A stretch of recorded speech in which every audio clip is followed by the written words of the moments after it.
Olá, seja bem-vindo a mais um episódio do nosso podcast.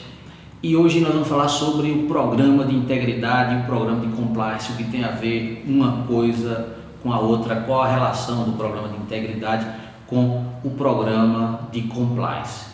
A gente precisa lembrar que compliance vem do termo em inglês to comply, ou seja, estar de conformidade, estar cumprindo ou cumprir normas, cumprir regulamentos, cumprir regras. Então, estar em compliance quem cumpre as regras que são aplicadas a seu negócio, a sua área de atuação.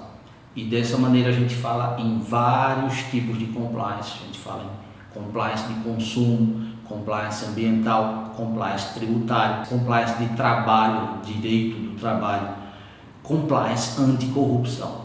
E na verdade o compliance anticorrupção é digamos assim, a menina dos olhos do compliance. É quando se fala em compliance, a primeira referência que vem é o compliance de combater a corrupção, de prevenir a corrupção e, em termos gerais, o compliance anticorrupção. De maneira que a gente trata o compliance como um grande guarda-chuva sob o qual nós vamos abrigar várias áreas, consumidor, trabalhista, ambiental, anticorrupção, etc. E o compliance anticorrupção, portanto, é o que está mais em evidência, está mais na moda, e é o programa de integridade. Ele vai se inserir nessa seara do compliance, no combate à corrupção. Qual a relação que tem o compliance anticorrupção com o compliance em saúde, que é o maior foco da nossa atuação, do nosso estudo, do nosso trabalho? Eles estão intimamente relacionados, porque quando a gente trata de assuntos de saúde, a gente precisa falar de anticorrupção. É comum você ouvir, por exemplo, de um diretor de um hospital que eu não tenho nada a ver com compliance anticorrupção porque eu não participo de licitações. Mas o combate à corrupção não é só combate a fraudes em licitações. É claro que com essas operações de combate à corrupção no país, nós vimos muito em evidência o combate à corrupção e o termo compliance ligado a combate de corrupção ligada a licitações. Mas não é só isso. Combater a corrupção vai muito além. Então, na hora em que uma empresa ela tem que contactar de alguma forma ou de outra com agentes públicos, ela está sujeita a atos de corrupção, tanto a praticar como a sofrer atos de corrupção. Ou seja, ela figurar como no polo ativo, ou para corromper um agente, ou ser alvo de uma proposta de um agente corrupto. Que agente pode ser esse? Apenas argumentando para fins de explicação.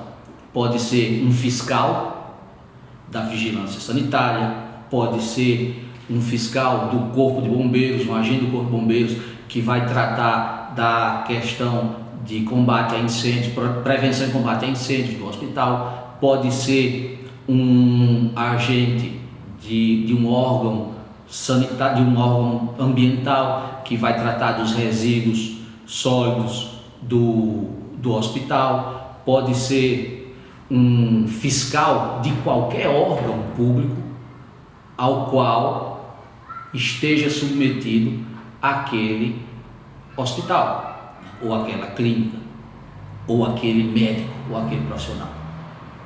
De modo que não é apenas quando nós tratamos de licitação que nós podemos estar sujeitos a um enquadramento da lei anticorrupção. Então, feito esse esclarecimento, o estabelecido que não é só para licitação que a gente precisa recorrer ou precisa se adequar à lei anticorrupção, que a gente começa a adentrar nas questões propriamente ditas ligadas ao programa de integridade. A lei anticorrupção, ela fala desse programa de integridade. A lei anticorrupção, é bom que a gente deixe também registrada, é a lei 12.846 de 2013, que trata de todo esse combate e prevenção de atos de corrupção no nosso país. E a lei, ela fala desse programa de integridade. E nós temos alguns aspectos que são interessantes, que são relevantes desse programa de integridade, né? E dessa lei também. Primeira coisa, a lei anticorrupção estabelece a responsabilidade objetiva das empresas por atos de corrupção, desde que esse ato de corrupção seja praticado em benefício da empresa ou no interesse da empresa. O que é que isso quer dizer?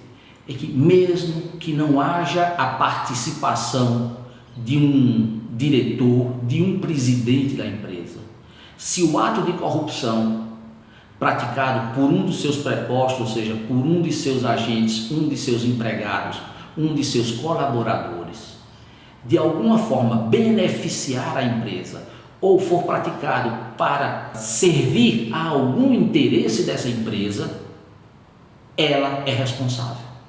Não interessa à lei, não interessa ao poder público se o funcionário daquela empresa, se o empregado daquela empresa agiu sem consultar a direção, sem consultar a gerência. Se ele praticou um ato de corrupção e aquele ato foi benéfico para a empresa é responsável. O problema é dela, porque o empregado é dela. Então, vejam a necessidade que toda empresa tem de zelar pelo cumprimento dessa lei. Por quê? Porque uma das possibilidades dessa lei, no caso dela ser descumprida, é a previsão, é a possibilidade de aplicação de multas pesadíssimas, que podem chegar até 20% do faturamento bruto anual da empresa. Ou, se não for possível calcular esse faturamento bruto anual, a multa pode variar de R$6 mil a R$60 milhões, o que é, sem dúvida alguma, a possibilidade de aplicação de uma sanção que poderá inviabilizar a sobrevida ou a sobrevivência daquela empresa, daquele empreendimento, daquele hospital, daquela clínica.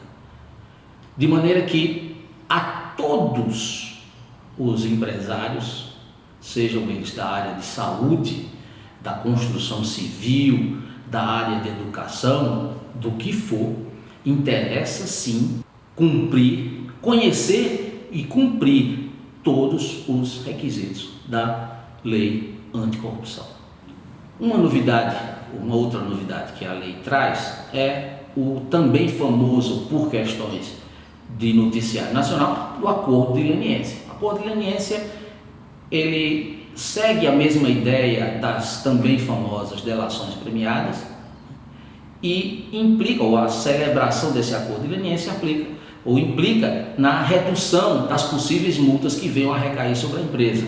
Para que esse acordo de leniência seja feito, seja celebrado, é necessário que o acordo ele resulte na identificação de outros agentes de corrupção, ou seja, de outras pessoas, de outras empresas que também participaram de atos de corrupção, de maneira que o Estado, o poder público, ele abre mão de uma parcela da punição que iria aplicar à empresa X, porque ela lhe repassa informações e provas que vão servir para condenar as empresas Y, Z e W, por exemplo.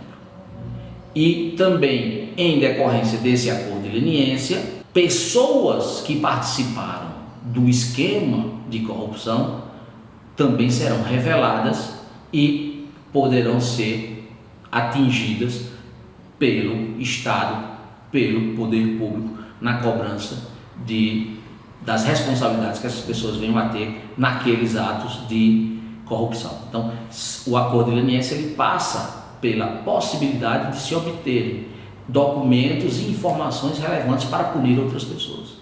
Além do acordo de leniência, é importante a gente lembrar que a lei anticorrupção ela abrange todas as esferas da administração pública. Não se aplica só para a administração pública federal. Nós vamos ter a administração pública federal, a administração pública estadual, a administração pública municipal, tanto na administração pública direta quanto indireta, as empresas públicas.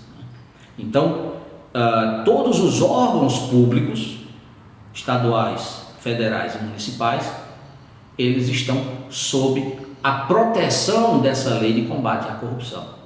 De maneira que, se a sua empresa, se o seu hospital, se a sua clínica, se o seu empreendimento, seja ele qual for, trata com agentes públicos, trata com repartições públicas, ele está sujeito sim a sofrer as punições da lei de combate à corrupção, independentemente dessa corrupção ser ou não relacionada com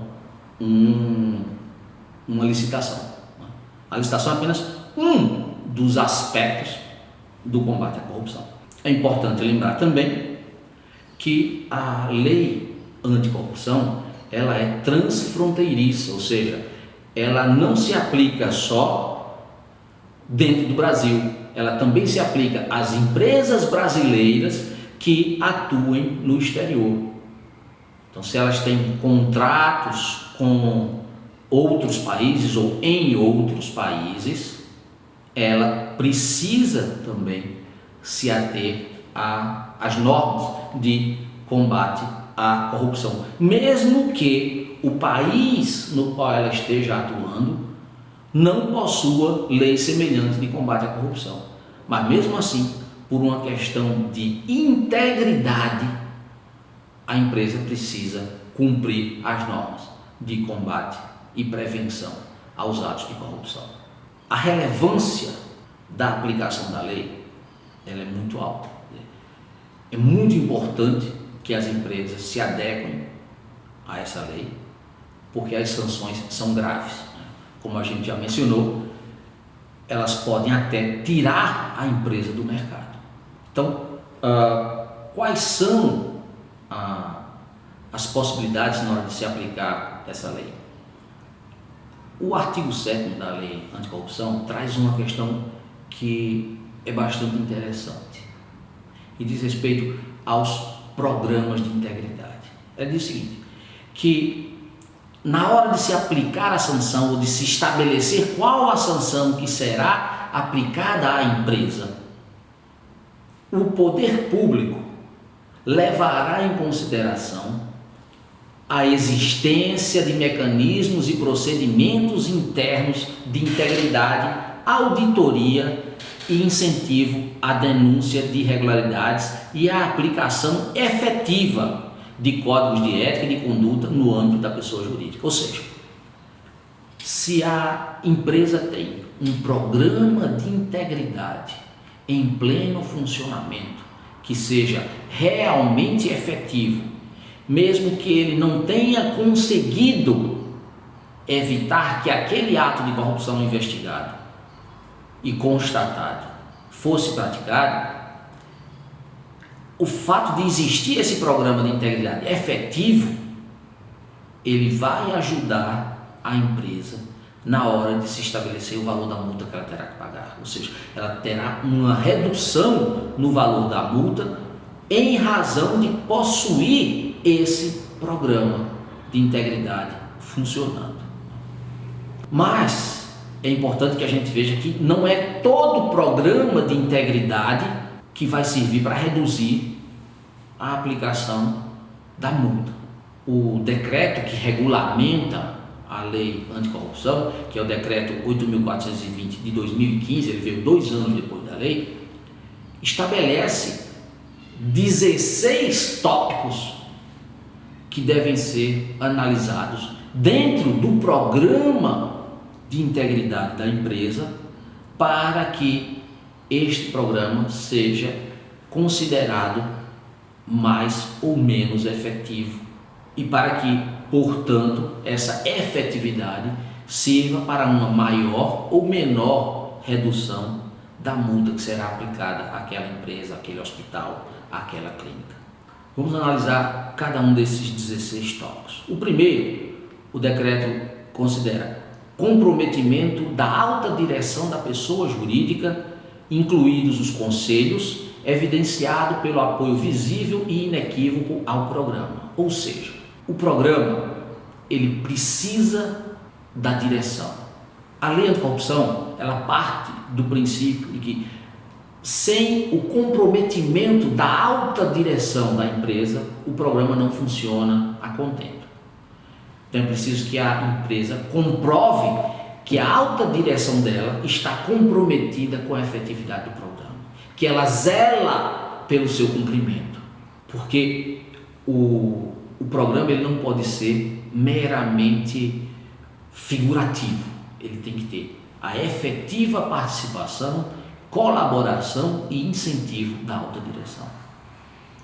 Depois, o decreto fala, em padrões de conduta, código de ética, políticas e procedimentos de integridade aplicáveis a todos os empregados e administradores, independentemente de cargo ou funções exercidas. O programa de integridade da empresa precisa ser universalizado.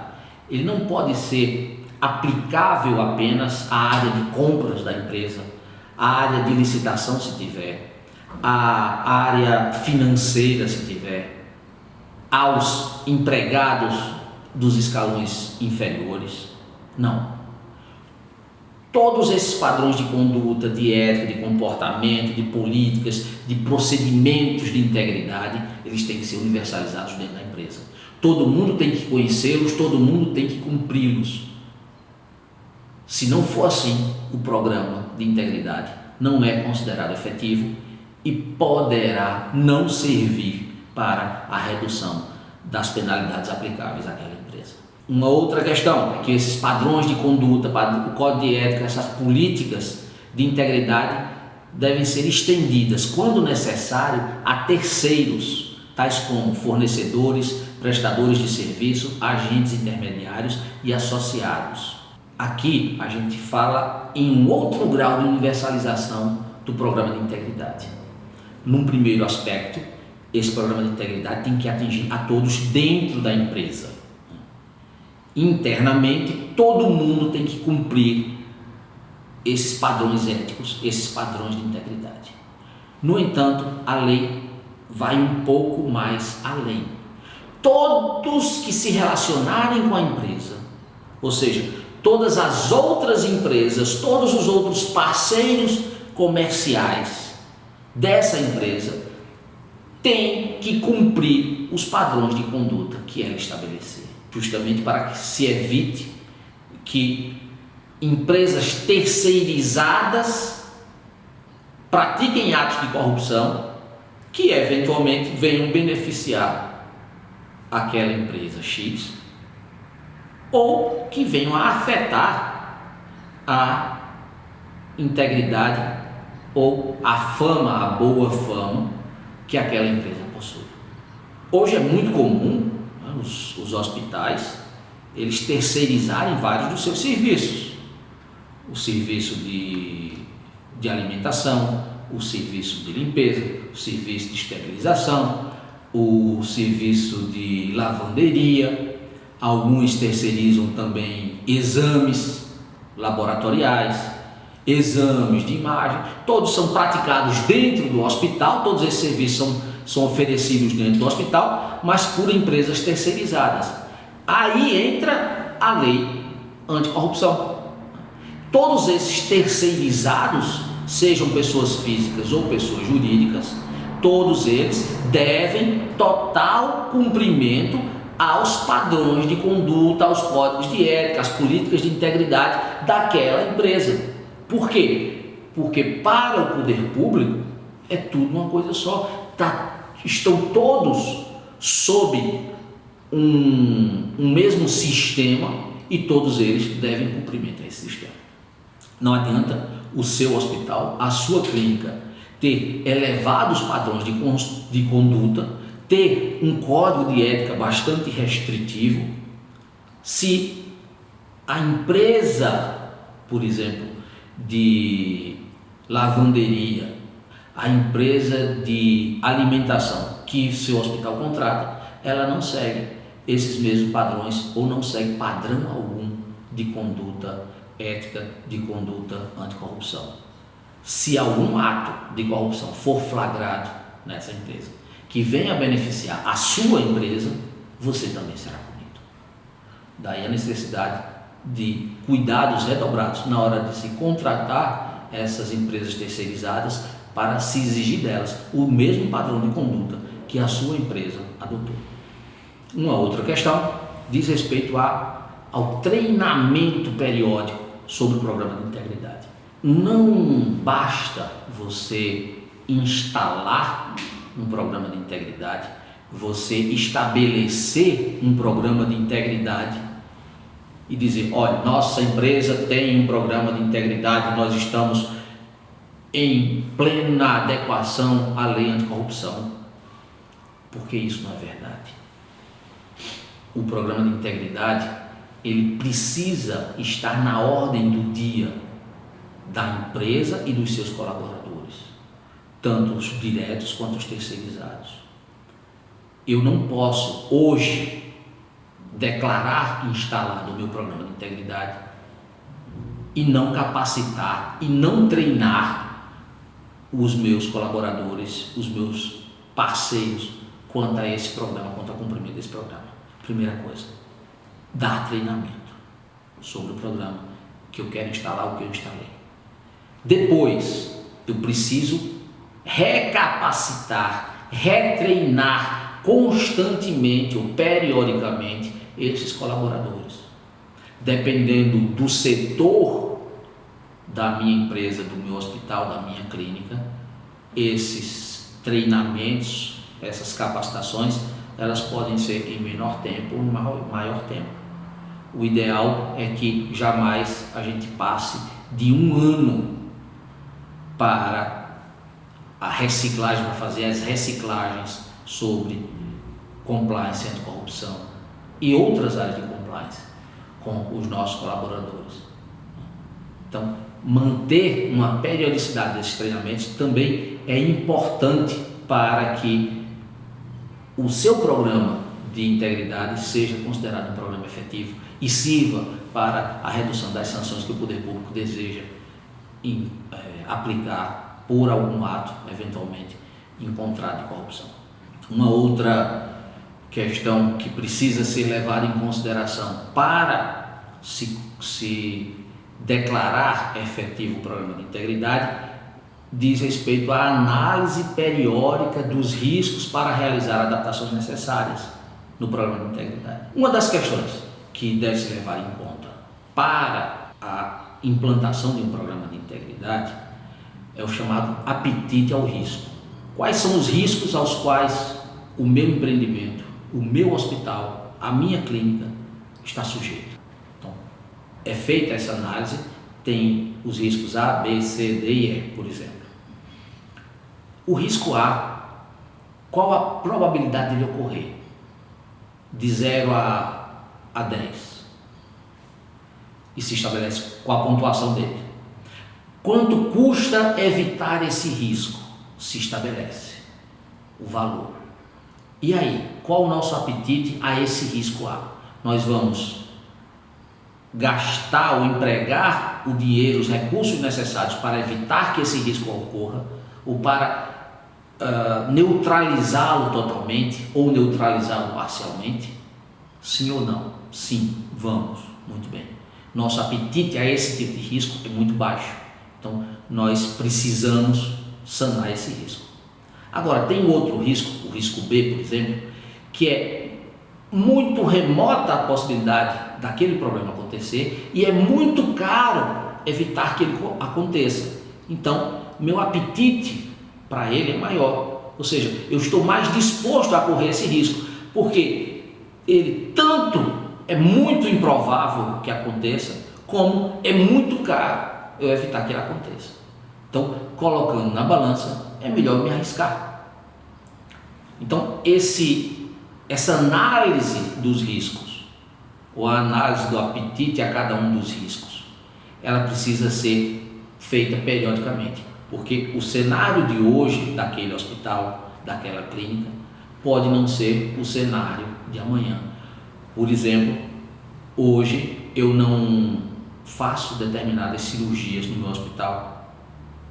Daqui a 2 meses eu implanto um outro serviço de cirurgia, que podem ser cirurgias inclusive mais sensíveis ou que têm uma morbidade maior, e o risco de eu ter problemas com aquele novo serviço é maior, e eu preciso então sempre estar analisando, ou sempre analisar esses riscos, porque riscos eles mudam com o tempo, mudam com a evolução também da ciência, mudam com a quantidade de colaboradores que eu tenho na minha empresa. Tudo isso deve ser levado em conta e nunca de maneira estática, sempre periodicamente. Uma outra questão que deve ser analisada é quanto aos registros contábeis, para que eles sempre reflitam de forma completa e precisa as transações daquela pessoa jurídica. Então, se a empresa tem uma contabilidade duvidosa, se ela tem uma contabilidade não muito clara, que busca ocultar em seus registros algumas transações, isso será também levado em consideração na hora de se analisar a efetividade do programa de integridade. Os controles internos da empresa também são alvo dessa análise. Eles precisam assegurar a pronta elaboração e confiabilidade de relatórios e demonstrações financeiras daquela pessoa jurídica. Suponhamos que se trate de um hospital que presta serviços ao SUS. Então, as demonstrações financeiras desses serviços, elas precisam estar muito claras, elas precisam ser resgatadas, essas informações precisam ser resgatadas com facilidade, com prontidão, e precisam, sobretudo, ser fiéis ao que realmente ocorre naquela prestação de serviço. Uma outra questão que deve ser analisada quando se perquire, se busca saber se o programa de integridade é efetivo ou não, diz respeito à existência de procedimentos específicos de prevenção de fraudes e de ilícitos no âmbito de processos licitatórios, no âmbito de contratos administrativos e em todas as relações com agentes públicos. Então, essa é também uma questão fundamental do programa de integridade. É preciso que ele esteja preparado para analisar ou combater ou prevenir eventuais posturas de seus integrantes, dos integrantes da empresa ou de terceiros que venham a colocar em risco a sua integridade ou a integridade daquela empresa. Isso se aplica, lembrando, não só aos funcionários, aos empregados, aos colaboradores da empresa, mas também aos terceirizados, sejam empresas terceirizadas ou pessoas físicas terceirizadas que sejam contratadas por ela. E se aplica não só a processos licitatórios, mas a questões referentes a pagamento de tributo, a fiscalizações, a autorizações, obtenção de autorizações, de licenças, de permissões e até de certidões. E esse tópico ele vem reforçar muito aquela questão da desnecessidade de se adequar à lei anticorrupção pelo simples fato de não se ter ou não se participar de licitações. Veja que a lei ela se aplica a todos os relacionamentos com o poder público, desde uma simples certidão. Se houver corrupção na obtenção da certidão, há a possibilidade de punição da empresa, independentemente de se tratar ou não de um processo licitatório. Um outro aspecto que deve ser analisado na hora de se verificar se o programa de integridade é efetivo, se ele funciona, é a independência, a estrutura e a autoridade da instância interna responsável pela aplicação do programa de integridade e da fiscalização do seu cumprimento. O que quer dizer isso? Quer dizer o seguinte, que se você, na sua empresa, no seu hospital, na sua clínica,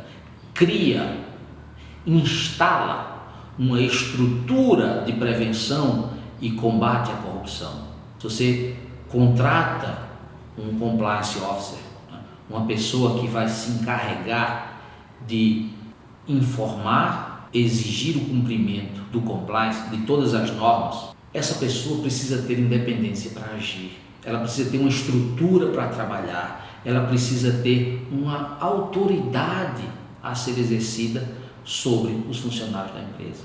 Porque se o gerente de compliance, se ele decide uma coisa e aquela decisão que é acertada, ela é anulada, é cancelada, é desconsiderada pela administração, esse programa de compliance não serve. Por quê?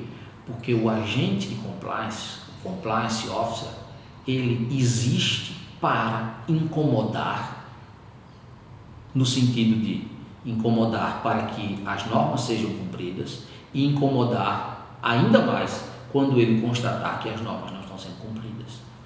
Então, se essa pessoa encarregada de fazer com que as normas sejam cumpridas não encontra apoio, não encontra estrutura, não encontra independência para atuar, vive com medo de perder o emprego se constatar uma irregularidade ou quando constata uma irregularidade, esse programa não funciona, esse sistema não funciona e ele não pode ser levado em consideração para redução das multas que serão aplicadas à sua empresa.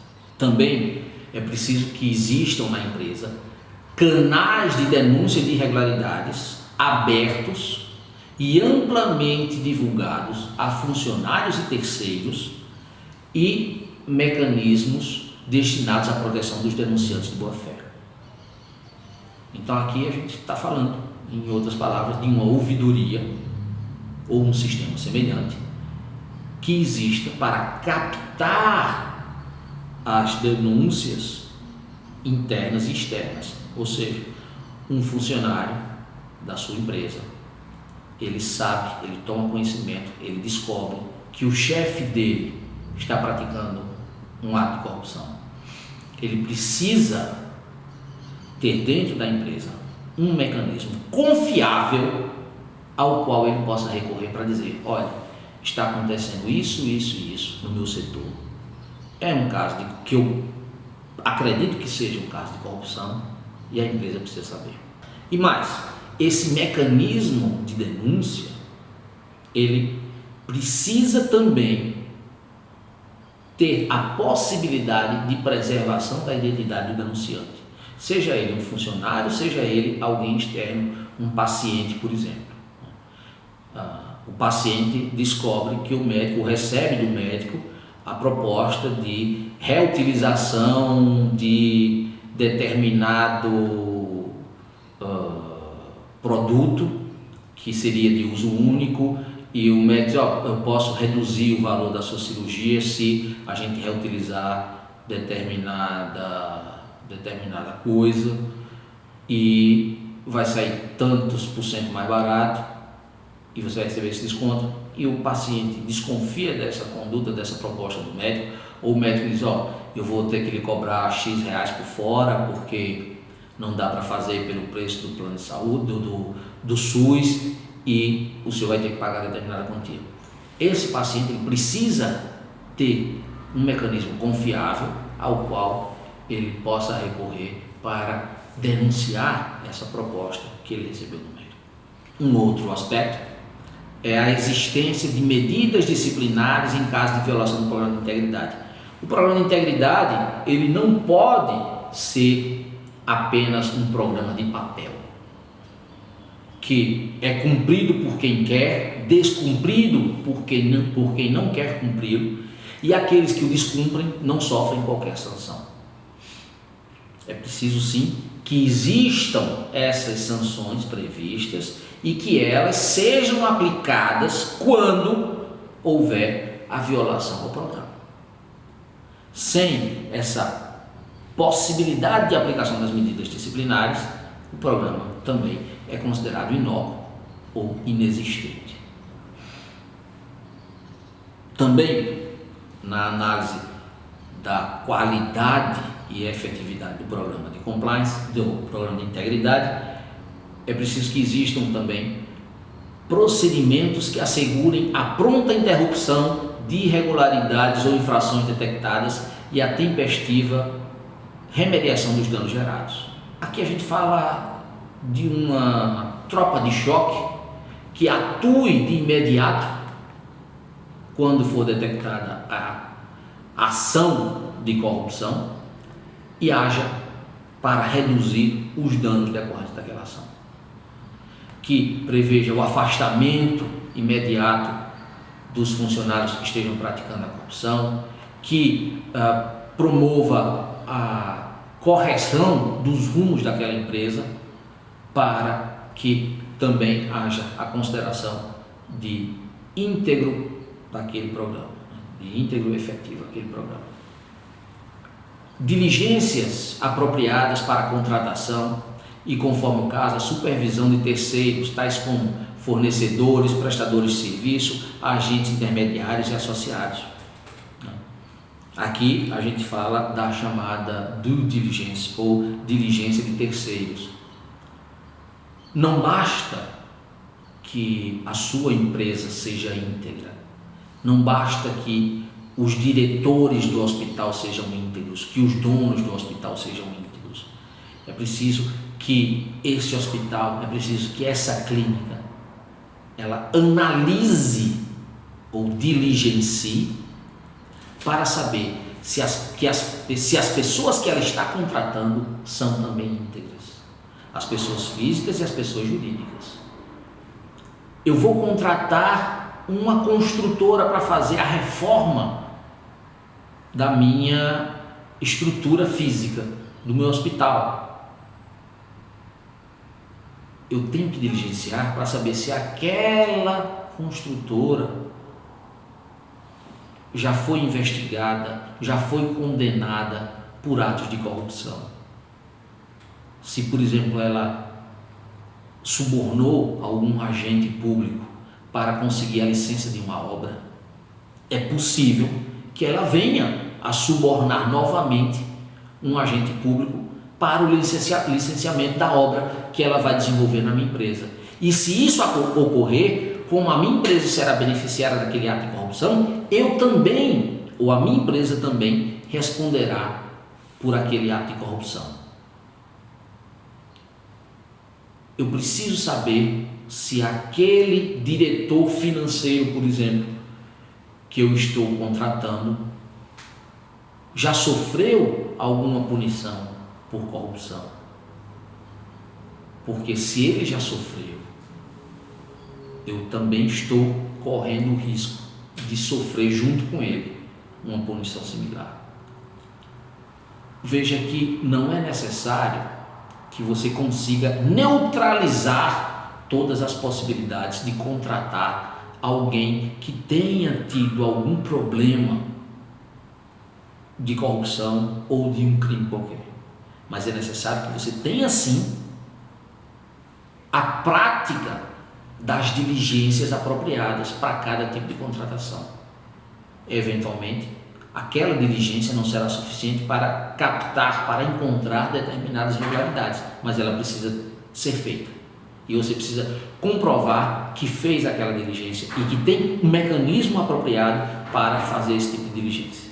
Um outro aspecto que deverá ser analisado na hora de se verificar o programa de integridade ou a efetividade do programa de integridade é a verificação, a possibilidade de verificação durante o processo de fusões, aquisições, reestruturações societárias do cometimento de irregularidades ou ilícitos ou a existência de vulnerabilidades nas pessoas jurídicas envolvidas. Ou seja, o seu hospital será alvo de uma fusão com uma outra rede de hospitais ou pretende adquirir um outro hospital, uma outra clínica, ou haverá uma reestruturação societária com a soma de esforços de várias empresas. E essas situações precisam ser precedidas da verificação da integridade das empresas com as quais você quer se fundir ou com das empresas que você pretende adquirir. Por quê? Porque você pode herdar junto com aquela empresa os atos de corrupção praticados por ela. Pode herdar a cultura corrupta daquela empresa. E isso precisa ser evitado por você, precisa ser evitado por sua empresa. Além disso, uma outra questão que precisa ser analisada é a existência de um monitoramento contínuo do programa de integridade, visando o seu aperfeiçoamento na prevenção, detecção e combate à ocorrência de atos de corrupção. Mais uma vez, vem aquela questão de que o programa de integridade ele não é estático, ele não pode ficar parado no tempo, ele precisa estar em contínuo monitoramento, analisando a sua efetividade, sabendo se ele realmente está servindo para prevenir atos de corrupção, se ele consegue combater efetivamente a corrupção, se ele tem os instrumentos necessários e suficientes para detectar os atos de corrupção dentro da sua empresa. Porque sem isso, ele não é efetivo. Por fim, uma questão que se analisa quando se afere o grau, ou se afere, perdão, o grau de efetividade de um programa de integridade é a transparência da pessoa jurídica quanto a doações para candidatos e partidos políticos. Essa é uma questão muito sensível nos atos de corrupção do país, ou no combate aos atos de corrupção do país, que é esse relacionamento das empresas com partidos políticos e com agentes e com políticos. E é preciso que a empresa ela seja transparente nessa relação, que ela mostre efetivamente os valores que eventualmente tenham doado a candidatos ou a partidos políticos, para que o seu programa de integridade seja realmente considerado um programa efetivo. Então essas são as diretrizes que devem ser seguidas pelo poder público na hora de analisar a efetividade de um programa de integridade, para que ele possa efetivamente também usufruir dos benefícios que a lei de combate à corrupção lhe dispõe ou lhe reserva quanto à possível redução dos valores das multas aplicadas.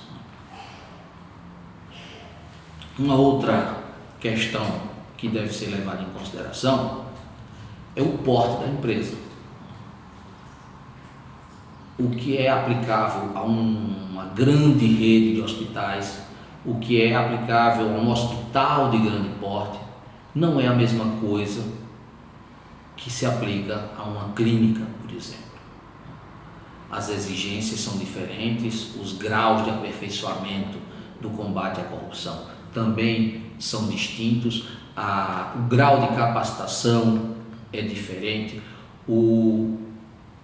a frequência do monitoramento também é distinto. Então,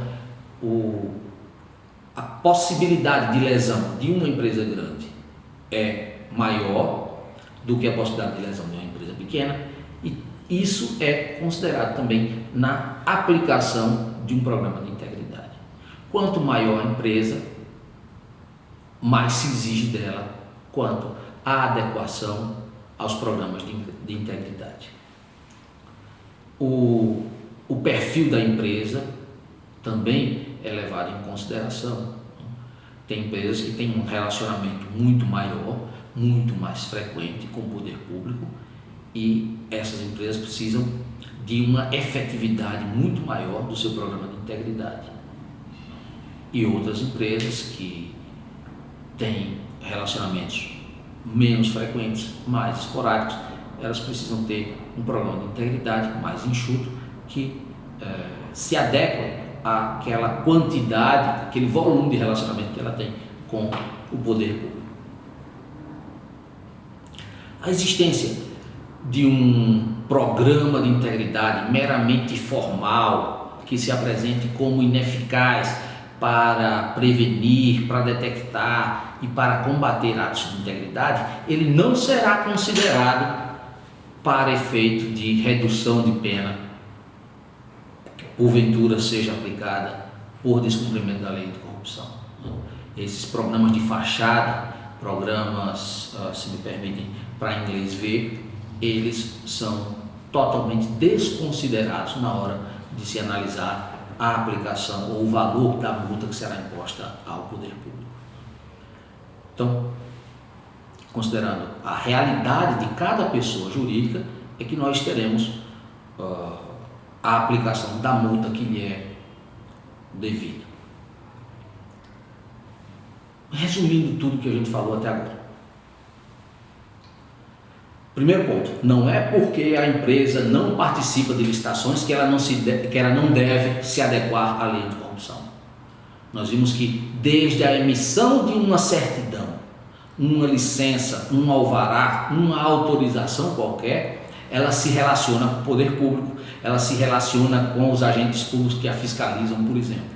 E todas essas relações, todos esses relacionamentos devem ser relacionamentos éticos, devem ser relacionamentos íntegros, devem ser relacionamentos que prezem pelo total cumprimento da lei e pelo combate a qualquer ato de corrupção.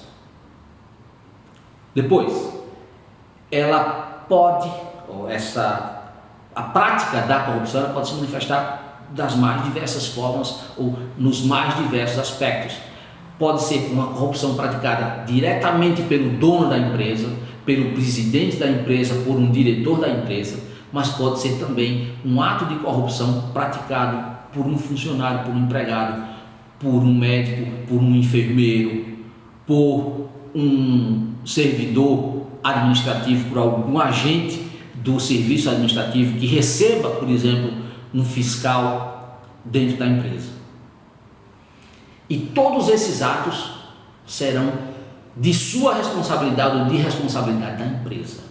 Por quê? Porque a lei anticorrupção estabelece a responsabilidade objetiva. Ela não quer saber por que o seu funcionário, o seu empregado administrativo propôs uma propina para o fiscal. Ela não quer saber por que o médico que é contratado ou que atua no seu hospital e recebe pelo SUS quis cobrar um por fora do paciente se ele está atendendo dentro do seu hospital. Ele é responsabilidade sua.